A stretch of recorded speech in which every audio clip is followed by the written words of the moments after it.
Ang Miami Heat nakuha si Patty Mills via buyout. So hindi masyado nabigyan ng playing time sa Hawks itong si Patty Mills at masasabing minor addition sa Miami para sa point guard position. At 6-man position na rin dahil yun ang usual na nilalaro nito si Patty Mills. So hindi pa alam kung ano ang magiging impact niya sa Miami.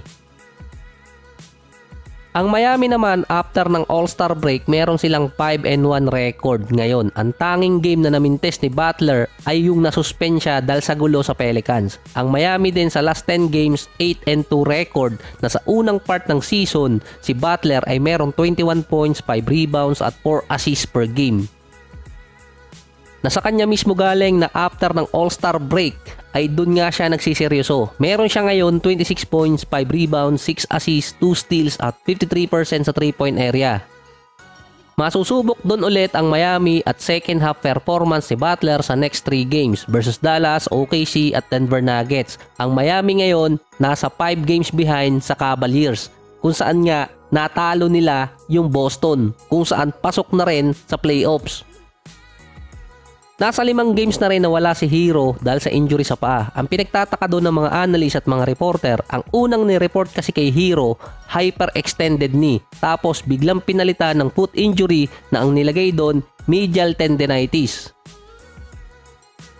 Dito naman sinabi ng ibang media na si Coach Erik Spoelstra na yung mga player niya nilalagay niya sa load management, particular si Hero, na mas hinahanda siya sa playoffs. Agad naman yung tinanggi ni Coach Erik na kung ready yung mga players niya at nakapasa sa protocol paglalaruin niya.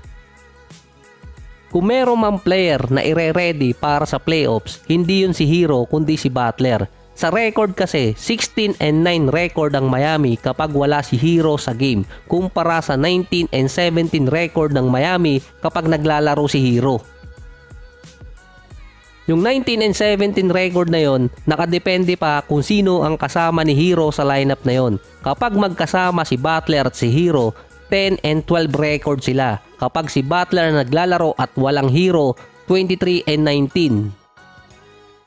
Yung 7-game losing streak ng Miami, ang pinakamarami nila this season. Yun ang pinakamahaba na magkasama si Hero at si Butler. After nun, umalis kasi si Butler pansamantala dahil sa personal issue. Naituloy naman ng Miami yung winning streak at nandun si Tyler Hero. Pagbalik ni Butler, dito naman nawala si Hero at natutuloy pa rin nila yung winning streak ng Miami.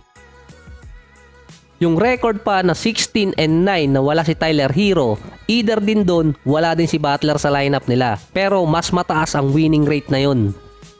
Base kasi sa stats, si Butler, Adebayo at si Hero kapag magkakasama sila sa game, yung usage ni Hero yung tumataas, yung kay Butler bumababa. Ito yung prior sa All-Star break.